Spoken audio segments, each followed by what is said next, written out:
Hello, नमस्कार। मैं हूँ अमित दीक्षित और आप देख रहे हैं AD education YouTube channel. Channel को सब्सक्राइब ज़रूर कीजिए और बेल बटन दबाइए वीडियोज़ के नोटिफ़िकेशंस के लिए। टेट और टीचिंग एग्ज़ाम्स की तैयारी आप इस चैनल पर फ्री में कर सकते हैं।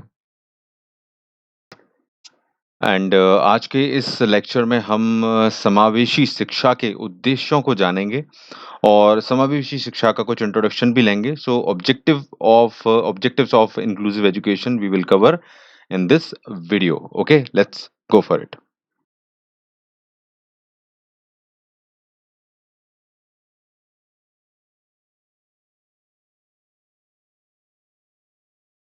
समझ लेते हैं समावेशी शिक्षा क्या है। तो समावेशी शिक्षा का अर्थ जो है सिंपल लैंग्वेज में मैं आपको यहाँ पर समझाता हूँ। समावेशी शिक्षा जैसे वर्ड से ही क्लियर है कि समावेशी तो समावेश करती है ये काफ़ी चीज़ों का, यानी कि एक से ज़्यादा चीज़ें जब एक जगह आके इंटीग्रेट हो रही हैं तो वो समावेशन हो रहा है। ओके, तो इंक्लूसिव एजुकेशन यही कॉन्सेप्ट है कि यहाँ पर हम ये जानते हैं कि अगर इंडिया की बात करें तो देश एक बहुत बड़ा देश है और इसमें कल्चर अलग हैं, लोगों के ट्रेडिशन अलग हैं, जाति संप्रदाय जो हैं उनकी आर्थिक सामाजिक स्थितियां अलग अलग हैं, तो कई तरह की चीज़ें देखने मिलती हैं। अब यहाँ पर इसी तरह से अगर हम शिक्षा की बात करें तो भारतीय समाज में ऐसे कई वर्ग हैं, ऐसी कई जातियां हैं, ऐसी कई स्पेशल कास्ट हैं जो आपने देखी होंगी, और अलग अलग तरह के मतलब कैटेगरी आपको देखने मिलती है। अब शिक्षा में शिक्षा को पाने का अधिकार सभी को है और इसी सोच के अंतर्गत ये कोशिश की जाती है कि वो जो इस तरह के बच्चे हैं जो निर्धन हैं या पिछड़े वर्ग से संबंध रखते हैं या अनुसूचित जाति जनजाति के हैं या किसी और ऐसे क्षेत्र से हैं जो जिनको एक तरह से पिछड़ा माना जाता है या किसी ऐसे वर्ग में रखा जाता है जो शिक्षा से वंचित रहे हैं, तो उन सभी क्षेत्रों के बच्चों को, उन सभी वर्गों के बच्चों को शिक्षा से जोड़ना, शिक्षा प्रदान करना यहाँ पर एक मुख्य लक्ष्य रखा जाता है। तो ये एक समावेशी शिक्षा का कॉन्सेप्ट है कि इन सभी बच्चों को समावेशित करना शिक्षा के लिए। ओके, सिंपल मैंने क्लियर किया है आपको, ताकि कॉन्सेप्ट जब क्लियर हो जाता है तो टॉपिक्स आगे रिलेट कर पाते हैं हम। ओके, यहाँ पर ये चीज़ क्लियर हो गई होगी आपको।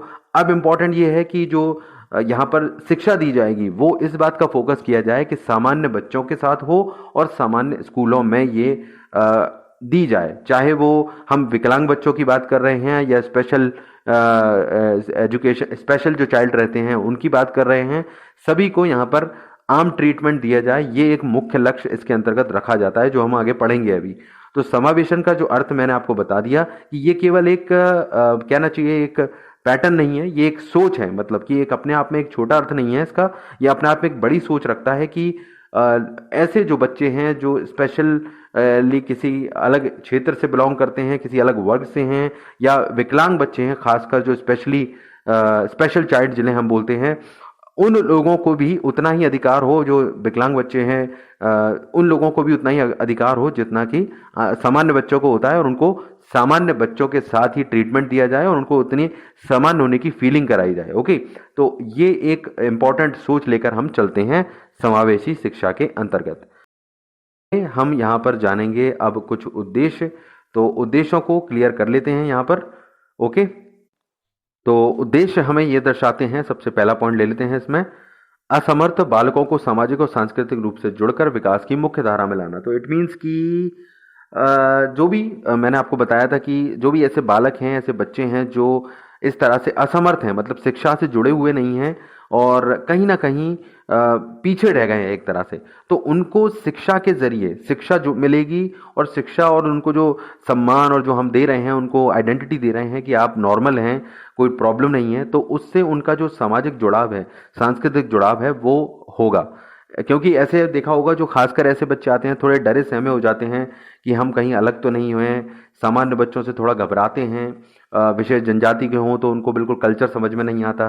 तो जब ये चीज़ होगी तो वो भी आम बच्चों की तरह आम चीज़ों से, आम सांस्कृतिक चीज़ों से, सामाजिक चीज़ों से बड़ी आसानी से जुड़ पाएंगे। ओके, तो समावेशी शिक्षा के अंतर्गत ये मुख्य लक्ष्य में से एक है पहला। अगला है यहाँ पर विभिन्न वंचित बच्चों की समस्याओं को समझना और उनके निवारण का प्रयास करना जिससे समुचित विकास हो। तो देखिए, समावेशी शिक्षा में कोशिश इस बात की करना है कि इंक्लूड करना ही इंपॉर्टेंट नहीं है कि बच्चों को ले आया नियमों के अनुसार उनको एडमिशन दे दिया। इंपॉर्टेंट ये है कि आप उन पर उसके बाद कितना ध्यान दे रहे हैं। स्पेशली शिक्षक का एक रोल इसमें बहुत ज़्यादा इंपॉर्टेंट हो जाता है कि वो किस तरह से ऐसे बच्चों को समझ रहा है, उनकी आवश्यकताओं को आइडेंटिफाई कर रहा है कि ये इनकी ज़रूरतें हैं। क्योंकि जब इतने सारे बच्चों का समावेशन होगा और अलग तरह की उनकी एबिलिटीज़ रहेंगी, अलग अलग तरह की दिक्कतें रहेंगी, तो यू हैव टू आइडेंटिफाई कि यहाँ पर इस तरह के बच्चों को किस तरह का प्यार चाहिए, किस तरह का सपोर्ट चाहिए, किस तरह का एजुकेशनल सपोर्ट चाहिए, मतलब शिक्षा से संबंधित सपोर्ट चाहिए। तो वो सब जब आप आइडेंटिफाई कर पाते हैं उनकी रियल प्रॉब्लम्स को, तो कई बार ऐसा होता है बच्चे कॉन्फिडेंस महसूस नहीं करते, अभिप्रेरित नहीं होते, तो उनको प्रेरणा देना। तो ऐसी कई चीज़ें हैं जो आपको पर्सनली आइडेंटिफाई करनी होंगी, और जब ये आइडेंटिफिकेशन हो जाता है तो आप बेटर डेवलपमेंट कर सकते हैं जो उनको हेल्प करेगा। ओके, नाउ सेकंड, अगला पॉइंट ले लेते हैं, विभिन्न बच्चों में जागरूकता और उत्सुकता की भावना का विकास करना जिससे वे प्रखर बने। तो ऐसे बच्चे जो होते हैं, देखिए उनका कहीं ना कहीं वो ऐसे बैकग्राउंड से नहीं होते हैं जो उन्होंने बहुत अलग माहौल देखा होता है। तो ये मैं डिस्कस इसलिए कर रहा हूँ आपसे कि आपको इससे जुड़े हुए काफ़ी पॉइंट क्लियर हो जाएं। ये शॉर्ट जो पॉइंट हैं इससे इससे ही प्रश्न नहीं आएंगे, बल्कि इससे जुड़े हुए और जो टर्मिनोलॉजीज हैं उनसे प्रश्न बनते हैं, तो क्लियर करना ज़रूरी है। ओके, तो जागरूकता उत्सुकता की जो बात की गई है वो इस चीज़ के लिए कि जितना वो अपने आप को लेकर वो सेल्फ कॉन्फिडेंस नहीं होता, खुद को लेकर एक चेतना नहीं होती उनमें, तो वो जगाना है बेसिकली कि बच्चों को ये बताना है कि आप क्या क्या कर सकते हैं, आप किस तरह से बदलाव ला सकते हैं, किस तरह से शिक्षा और देश के लिए आप उपयोगी हैं। तो आपको ये एक पॉजिटिव भावना उनके अंदर पैदा करनी है, और ये जागरूकता, जो इंस्पिरेशन और ये जो क्यूरियोसिटी लानी है, क्योंकि वो ना ही पढ़ने को लेकर इंटरेस्टेड होते हैं। शुरुआत में ऐसा होता है कि ऐसे माँ बाप ने उनको ऐसी माहौल ही नहीं दिया और बताया ही नहीं कभी कि शिक्षा इतनी इंपॉर्टेंट है और इससे हम क्या क्या कर सकते हैं, तो कहीं ना कहीं वो इतने इंस्पायर ही नहीं होते।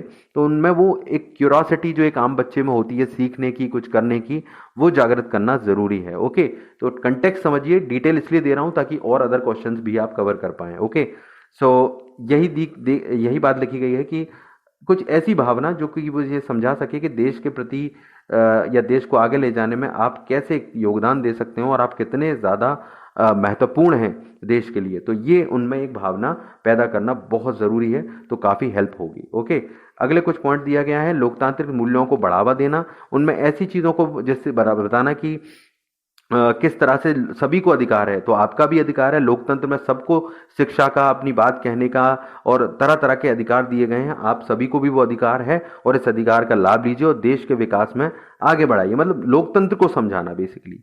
बच्चों के मन में जो डर रहता है, बच्चों का एक डर काफ़ी आ जाते हैं ऐसे समय में, और ये जो डर होते हैं अब उनको पीछे ढकेलते हैं क्योंकि नया माहौल, एक अलग अलग सा कल्चर।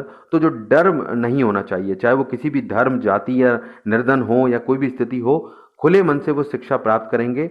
तभी ऐसे बच्चों के लिए खास तौर पर ज़रूरी है, या विशेष आवश्यकता वाले बच्चे हैं, विकलांग बच्चे हैं, तो उनके लिए वो जो डर है जो उनके मन में होता है, हर तरह से निकाल दिया जाए, चाहे ज़रूरतें हों, चाहे उनको ट्रीटमेंट देना हो। ओके, तो ये इंपॉर्टेंट है, बिना डर का माहौल मिले उन्हें। और नैतिक मूल्यों का विकास, अब नैतिक मूल्य बहुत ज़रूरी हैं। हम जानते हैं, जैसे मैंने आपको बताया, कि ऐसे बच्चे जो होते हैं वो कुछ ऐसे वर्गों से आते हैं जहाँ शायद उनके माँ बाप, उनके समुदाय, उनके परवरिश में इतना ज़्यादा ध्यान नहीं दिया गया है कि अच्छी आदतें क्या होती हैं, किस तरह से रहा जाता है। तो ये सब चीज़ें, उनके नैतिक जो मूल्य होते हैं जो हम बच्चों को, अपने आम बच्चों को नॉर्मली सिखाते हैं, वो कई बार नहीं मिल पाते हैं उनको। तो ये जो नैतिक मूल्य हैं वो भी इसके अंतर्गत लक्ष्य रखना है कि हम समावेशी शिक्षा के अंतर्गत उद्देश्य रखें कि इनको भी उन तक पहुंचा सकें, जिससे उनको एक बेहतर नागरिक बनने का, बेहतर इंसान बनने का मौका मिलेगा। Okay, so these are the important objective, और ऑब्जेक्टिव और कैरेक्टरिस्टिक हमने पढ़े, तो इनसे काफ़ी आज के लेक्चर को बस यहीं तक रखेंगे। आज हमने समावेशी शिक्षा के कॉन्सेप्ट को समझा और उसके कुछ ऑब्जेक्टिव्स को समझा। बहुत सारे क्वेश्चंस आते हैं टेट एग्जाम्स में इंक्लूसिव एजुकेशन से, तो ये आपको डिटेल में हेल्प करेंगे कई क्वेश्चंस को कवर करने में। आगे भी कंटिन्यू रखेंगे। चैनल को सब्सक्राइब जरूर कीजिएगा और बेल बटन दबाइएगा, जिससे कि आगे के नोटिफिकेशन और पहले के जो लेक्चर्स हैं उन्हें भी जरूर देखिए। फ्री एजुकेशन है, जरूर इसका लाभ लीजिए। All the best everyone.